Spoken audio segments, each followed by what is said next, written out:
नमस्कार दोस्तों, आपका स्वागत है। आज का हमारा जो विषय है, मुझे लगता है कि ये बहुत अहम विषय है, बहुत ही ज़्यादा महत्वपूर्ण विषय है कि आत्माएँ जो होती है दोस्तों, वो आत्मलोक में जाने के बाद मतलब पृथ्वी का अपना जीवन खत्म होने के बाद जब वो आत्मलोक में जाएँगी, तब वो अपनी गलतियाँ मानती है कि नहीं मानती। पृथ्वी पर आपने ऐसे बहुत सारे लोगों को देखा होगा कि जो बहुत ज़्यादा बुरा करते हैं, और ऐसे लोगों को अगर हम कुछ कहने जाए कि तुम कुछ बुरा कर रहे हो, तो ये लोग अपनी गलती ही मानते नहीं। कुछ ऐसे भी महाभाग इस दुनिया में होते हैं दोस्तों कि सीसीटीवी पर उन्होंने जो भी समझो चोरी की है तो वो दिख रहा है सामने, लेकिन फिर भी वो नहीं मानते। वो कहते हैं कि ये कंप्यूटर ग्राफिक्स से तैयार किया है वगैरह। वैसे भी मतलब चीज़ें, ऐसे केसेस देखे गए हैं। मतलब जो इंसान का एक गुण होता है कि मैं अगर कुछ बुरा करूँ तो वो मानते नहीं उस बात को। तो ये जो गुण है, आत्मा भी उनकी वैसी ही होती है क्या? क्योंकि बहुत सारे लोग, मुझे भी मतलब उस दिन एक दीदी ने कहा और तब मुझे लगा कि इस पर मैं मतलब आपसे बात करूँ। उसने ऐसे ही कहा कि जो बुरे लोग हैं वो मरते दम तक बात अपनी मानेंगे नहीं, गलतियाँ मानेंगे नहीं। जैसे उनके परिवार वालों ने ही उनके साथ बहुत बुरा किया था। ये लोग आज भी मुझे यही कहते हैं कि हमने तुम्हारे साथ कुछ भी बुरा नहीं किया, बल्कि हमने तुम्हारा अच्छा ही किया है। और वो आज भी उनकी गलती मान नहीं रहे, और इस दुनिया से जाने के बाद भी वो कह रही थी कि शायद ये मानेंगे नहीं, इतने बुरे हैं वो। तो इस बात को किस तरीके से हम देखा जाए दोस्तों, तो इसका जवाब ये है दोस्तों, अगर आप आत्मालोक के बारे में थोड़ा बहुत जानेंगे तो आपको ये पता चलेगा कि इस दुनिया में जो मतलब आत्माओं का मतलब जो गणना है वो इस तरीके से हम कर सकते हैं कि जो निचले स्तर की आत्माएं होती है, मतलब पहले 3 लोक की, ऐसी जो आत्माएं होती है वो बहुत बार दोस्तों वो निचले स्तर पर मतलब वो कर्म से इतनी मतलब बिगड़ गई है, या फिर कर्म से इतनी वो कहीं ना कहीं निचले स्तर पर जा चुकी होती है कि जब वो इस दुनिया से चली जाती है फिर भी वो अपनी गलती ने ज़्यादातर नहीं मानती, लेकिन जानबूझकर या फिर उनको अपने मतलब कर्म के वजह से निचले स्थान पर जाना पड़ता है पहले 3 लोकों में कहीं ना कहीं। तो इस वजह से वो जहाँ पर वहाँ पर रहेंगी ग्रुप के साथ, अपने समुदाय के साथ, तो ऐसी जो आत्माएं होती है वहाँ पर भी वो अपनी गलतियाँ नहीं मानती, और वहाँ पर दोस्तों वो एक दूसरे को मतलब ब्लेम करती रहेगी, उनको दोष देती रहेगी। अगर उनके साथ कोई उनकी करीबी आत्मा है तो वो ये कहेगी कि इसके वजह से मैं बुरा व्यवहार करने लगी, मैं तो एक अच्छी मतलब आत्मा थी, लेकिन फिर भी दुनिया की वजह से मैं बुरी कर्म करते रही, और बाद में इनको सुधरने के लिए फिर से पृथ्वी पर आना पड़ता है और बहुत सारा दुख भुगत कर इनको आगे बढ़ना पड़ता है। तो ऐसी जो ज़्यादातर आत्माएं होती है दोस्तों, वो अपनी बातें नहीं मानती, ये बात सच है। वो वहाँ पर एक दूसरे के साथ हमेशा झगड़ेगी, और उनका कुछ बुरा हुआ तो हमेशा मतलब उनके कर्म की वजह से उनका कुछ समझो बुरा भी हुआ, फिर भी हमेशा उसका जो जिम्मेदार है वो हमेशा दूसरे को कहती रहेगी। तो ये उसकी बात है।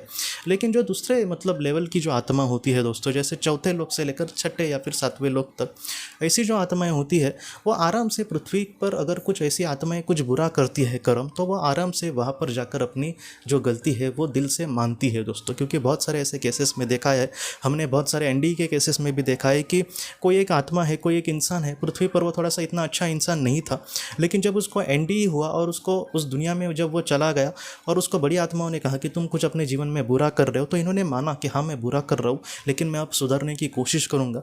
मतलब जो सारी आत्माएं होती है दोस्तों, वो अपनी गलती मानते ही नहीं, ऐसा नहीं होता।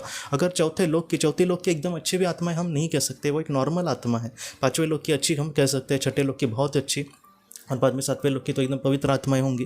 लेकिन ऐसी जो ये जो मतलब बाद में दूसरा जो लेवल चालू होता है आत्माओं का, वो हमेशा मतलब अपनी गलती बहुत ही अच्छे से मानेंगे और उसमें अपने आप को सुधारने की कोशिश करेंगे। आज ये भी देखा गया है दोस्तों कि जिन आत्माओं को मोक्ष मिल गया है, मतलब इतनी बड़ी आत्माएं, वो भी जब निचले स्तर पर आकर आत्माओं को मार्गदर्शन करते हैं तभी भी वो वही कहते हैं कि पहले मैं अपनी गलती को नहीं मानता था, लेकिन आज मैं अपनी गलती को भी मानता हूँ। और जैसे मतलब इतनी पवित्र आत्मा, लेकिन फिर भी वो कहेगी कि मैं छोटी छोटी आत्माओं से भी बहुत सारी चीज़ें सीखता हूँ।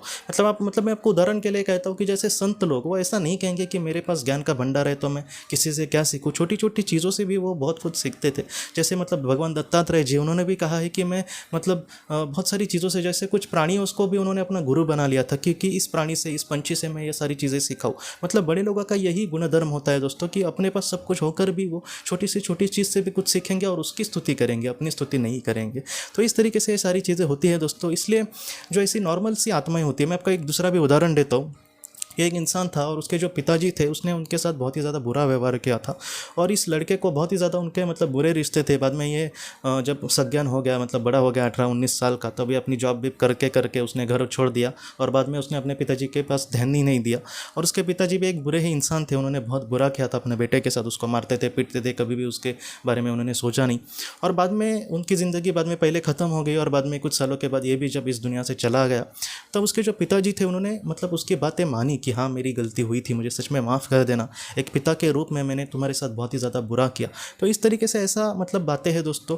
वो खुद लड़का कहता है कि पृथ्वी पर उनको अगर बोला जाता कोई कि तुम अपने बेटे के साथ कुछ बुरा कर रहे हो तो वो मानते ही नहीं अपनी गलती, लेकिन उस दुनिया में उन्होंने बहुत ही अच्छे से मानी थी। तो ये सारी जो चीज़ें हैं कहीं ना कहीं हमें क्या सिखाती है दोस्तों, कि हमारे जीवन में मैं भी एक इंसान हूँ, इसलिए मुझसे भी कुछ गलती हो सकती है। मैं कभी कभी कुछ लोगों को जानबूझकर पूछता हूँ कि मेरी कोई ऐसी गलतियाँ अगर आपको दिखाई दी तो आप ज़रूर कहना, क्योंकि हम मतलब सुधरने के लिए आए हैं, कहीं ना कहीं हम अपने आप में विकास करने के लिए आए हैं। कोई भी यहाँ पर परफेक्ट नहीं है। हाँ, मैं परफेक्ट नहीं हूँ, ये पहली बात हमें माननी चाहिए, क्योंकि जो परफेक्ट नहीं होता दोस्तों, आप ये बात जो मानता है ना, वही परफेक्शन की मतलब रास्ते पर बहुत ही अच्छे से जा रहा है, ये बात है। इसलिए जितना हो सके अपने आप में मतलब सुधार लाना। मैं किसी को दुख नहीं ना दे रहा, मेरी बातों से कोई हर्ट नहीं ना हो रहा, तो ये सारी बातों को हमें लेकर मतलब जीवन में आगे बढ़ना होगा। लेकिन आज की जो बात है दोस्तों, इसको भी हमें समझना होगा कि सारी ही जो आत्माएं होती है वो अपनी गलतियां मानती है, ऐसा नहीं है। कुछ निचले स्तर की आत्माएं मतलब होंगी, वो अपनी गलती वहाँ पर नहीं मानेंगे, लेकिन ना मानकर भी ऐसा नहीं है कि उनको कोई सज़ा नहीं मिलेगी। उनको वो सज़ा मिलेगी जो उन्होंने बुरा कर्म किया है पृथ्वी पर। और जो ऊपर के लेवल की आत्माएं होती है, चौथे से लेकर 7वें लोग तक, वो अपनी गलतियाँ जो है वो एक्सेप्ट करेंगी और उसमें सुधार करने की कोशिश करेंगी। वो मतलब हो सकता है कि अगर उन्होंने किसी के साथ बुरा किया है तो उनसे भी वो माफ़ी मांगेंगे और जीवन में आगे बढ़ेंगी। क्योंकि ऐसी जो आत्माएं होती है दोस्तों, इन सारी चीज़ों से, जैसे प्रतिष्ठा वगैरह, इन सारी चीज़ों से वो परे चली गई होती है। इसलिए किसी का मतलब किसी से माफ़ी मांगने के में उनमें उनका जो ईगो होता है वो हर्ट वगैरह ऐसा नहीं होता। वो बहुत अच्छे से मतलब माफ़ी मांगेंगे और जीवन में आगे बढ़ेंगे। तो इस तरीके से एक अच्छा इंसान, एक अच्छी आत्मा हमें जीवन में आगे बढ़नी होगी। ये जो सारी बातें हैं, मुझे इसलिए कहना आपको महत्वपूर्ण लगता है कि हमारी जो आत्मा जिस तरीके से मतलब व्यवहार करेगी उस दुनिया में, वैसे ही अगर व्यवहार हम इस दुनिया में करते हैं तो हमारा जो विकास स्तर है वो बहुत ही आगे, हम बहुत ही जल्दी से मतलब जा सकते हैं। तो इस तरीके से अच्छे कर्म करके हमारी आत्मा का विकास हमें हमेशा करने की कोशिश करनी होगी दोस्तों। तो दोस्तों, हम अपने अगली वीडियो में किसी नए विषय को लेकर मिलेंगे। तब तक आप अपना, अपने परिवार का ख्याल रखना। आपका बहुत बहुत धन्यवाद।